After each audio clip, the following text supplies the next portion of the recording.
সময় দেয়, ডাক্তাররা কষা, ডাক্তাররা ঠিকমতো ডিউটি দায়িত্ব পালন করে না।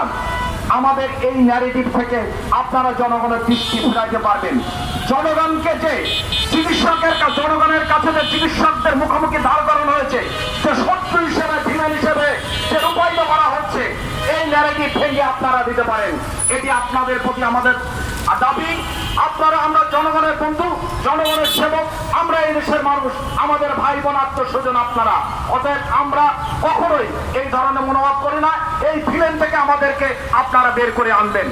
আর জনগণের প্রতি আমাদের অনুরোধ, আপনারা যাচাই বাছাই না করে গায়ে শক্তি আছে দেখে কিছু লোক জড়ো করে মত ক্রিয়েট করে আপনারা একটি ডাক্তারকে ধরে পড়বেন। কই আপনি তো পুলিশ হাসপাতালে কোনো অন্যায় বিচার হলে সেখানে কিছু করতে পারেন না, আপনি তো ইউনো অফিসে পারেন না। আপনি পারেন, এবং যত জনপ্রিয়তা সত্য জনপ্রিয়তা পারেন ওই হাসপাতালে গিয়ে ডাক্তারকে ধরতে, ওই ডাক্তারদের উপরে আপনারা জোরপূর্বক শাস্তি প্রদান করতে।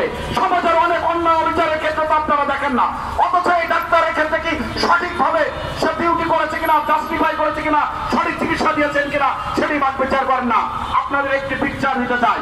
কিছুদিন আগে আমি সুনামগঞ্জে গিয়েছিলাম, তাদের ওখানে বেড সংখ্যা আছে 250 বেডের হাসপাতাল, রুগী কত ভর্তি আছে টাকা নিলাম 750।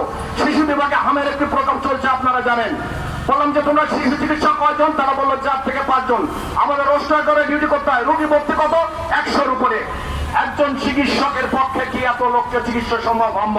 তারপরেও আমরা প্রারম্ভ চেষ্টা করি আমাদের দুর্বলতাকে কাটিয়ে, আমাদের পরিশ্রমকে কাটিয়ে রোগ থেকে চিকিৎসা সেবা দিতে, তাকে বাঁচিয়ে তুলতে। আমাদের এই আত্মোপলব্ধি, আমাদের এই চেষ্টাকে আপনারা জনগণের সামনে তুলে ধরবেন। আমার সর্বশেষ দাবি, আমাদের এই বর্তমান সরকারকে, যারা জনগণের প্রতি অত্যন্ত কমিটমেন্ট, যে প্রধানমন্ত্রী জনগণের যে কোনো সমস্যা দ্রুততার সাথে সমাধান করে, যেমন নাসিরকে দ্রুততার সময় ঢাকাতে এনে তার উন্নত চিকিৎসার ব্যবস্থা বর্তমান প্রধানমন্ত্রী করেছে। এর জন্য আমি বর্তমান প্রধানমন্ত্রীকে ধন্যবাদ দিতে চাই।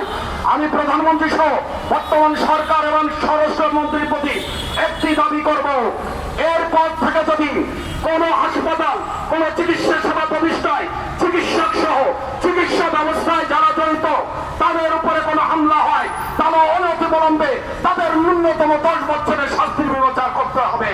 তাদের মামলাগুলো দ্রুত ট্রাইব্যুনালে পাঠাতে হবে, এবং চিকিৎসকরা যদি মৃত্যুবরণ করে বা মারাত্মক জখম হয়, তাহলে যারা হামলাকারী হয়েছে তাদেরকে সর্বোচ্চ শাস্তি, মৃত্যুদণ্ডের বিধানের আইন করতে হবে। এটি দাবি রেখে পরিশেষে আমাদের যে নাসিরের জন্য আজকে মানববন্ধন, তার দোষীদের উপযুক্ত সর্বোচ্চ দাবি করে আমি আমার বক্তব্য শেষ করছি। ধন্যবাদ। বাংলাদেশ জিন্দাবাদ। ডক্টর সুশীল বাংলাদেশ জাত জিন্দাবাদ। ধন্যবাদ মেহেদী ভাইকে অত্যন্ত সুন্দর এবং সাবলীল বক্তব্য রাখার জন্য। এখন আমাদের মাঝে বক্তব্য নিয়ে আসছেন ডক্টর সুশীল বাংলাদেশ ক্যাবের সেটাই আমরা দেখতে পাচ্ছি। শিবাসালার অ্যাসোসিয়েট প্রফেসর এবং ক্যাবের